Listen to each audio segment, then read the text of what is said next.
Sweet potato souffle is one of those dishes that no matter what gathering you go to in the South, somebody usually brings it.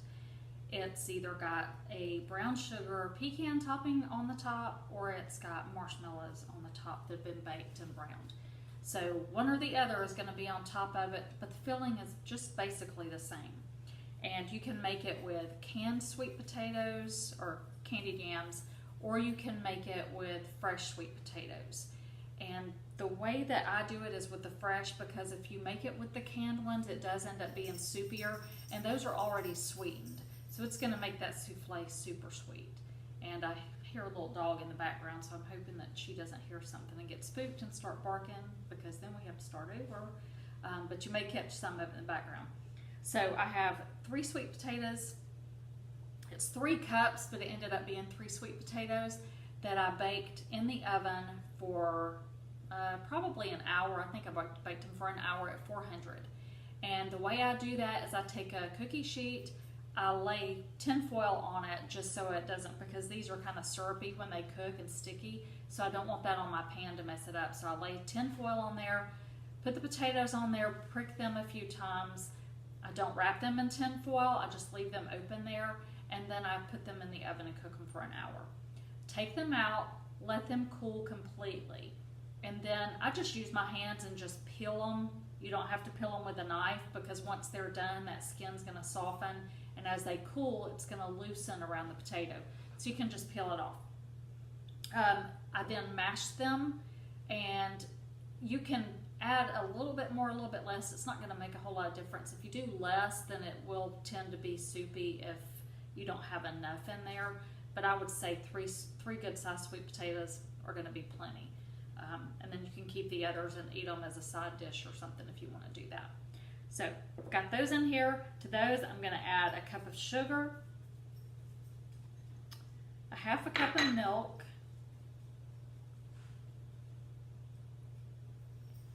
2 eggs. Y'all, I had to buy store-bought eggs. That is just like unheard of around here, but the chickens aren't laying as well in the wintertime, so you gotta do what you gotta do. So I have contraband eggs in my sweet potato souffle. 2 eggs, a teaspoon of vanilla, and then 1/3 of a stick of butter that I've melted. This is just the filling, and we're gonna bake it for a little bit before we put the topping on there. All right, mix that all together. And it's gonna be a little bit thick. It won't be too bad to mix. You can do it with an electric mixer. It just makes too much noise for the video, so I try not use it unless I just have to. It probably would be better if you beat the eggs before you put them in here, because that way you don't have to worry about them not getting fully incorporated if you mix it by hand. Otherwise, if you use an electric mixer, it's not going to be a problem. Okay, once you have that all mixed up,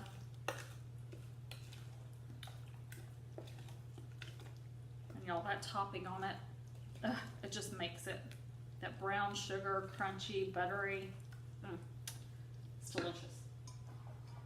And this is going to fit in like an 8x8 casserole dish.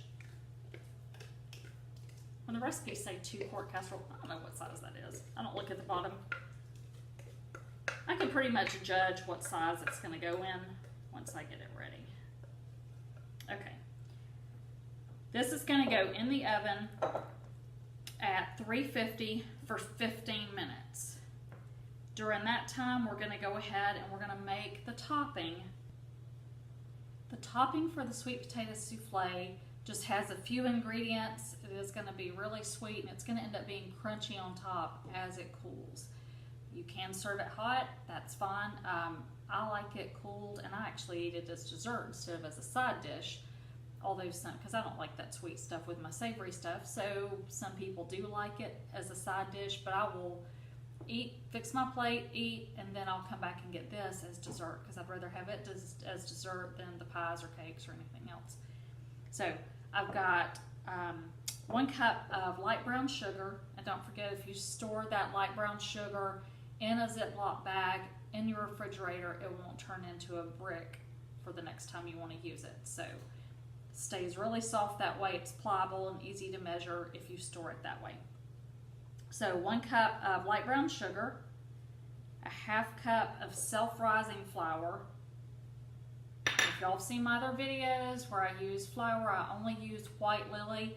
The brand of flour you use will make a difference in the consistency of whatever you're making, and whether it's dry or not, or how much it rises. So it does make a difference the brand you use.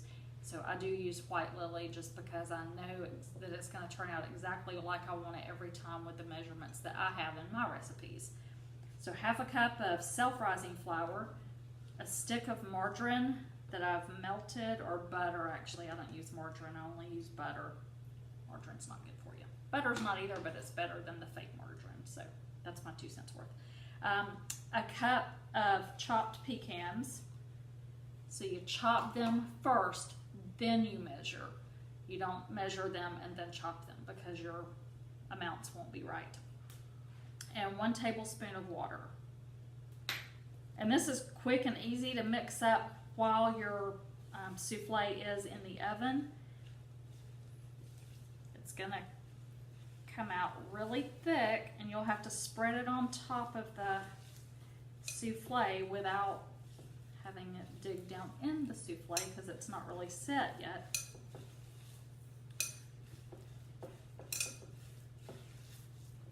So that is all mixed up and ready to go on the souffle the minute that it comes out of the oven, and then we'll bake it more.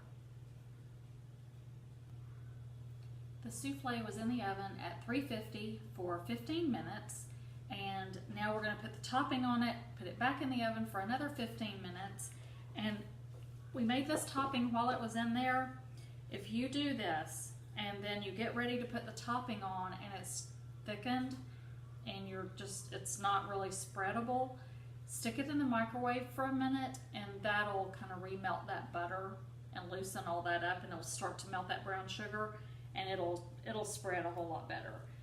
When you pour this out onto the souffle, you don't want to plop it all in one spot, because those sweet potatoes, that mixture is very soft, and if you plop it all in one spot, it's going to sink right where you plopped it.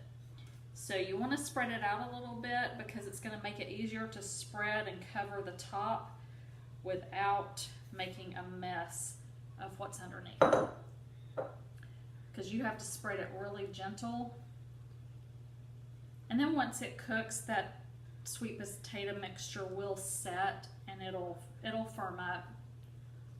But in the meantime, just be gentle as you spread this. Try and get coverage all the way to the edges, and sometimes that sweet potato stuff is just going to bubble up around the edges, and that's okay. Okay, I think that's pretty good. I'm going to stick it back in the oven, bake it, and that brown sugar and butter, pecans will all caramelize together, and it will make it absolutely delicious. The sweet potato souffle is done, and the top of it is pretty crisp on top. It's going to be a little bit crunchy, and then you've got the soft souffle underneath. Super delicious. So hope you try it and enjoy.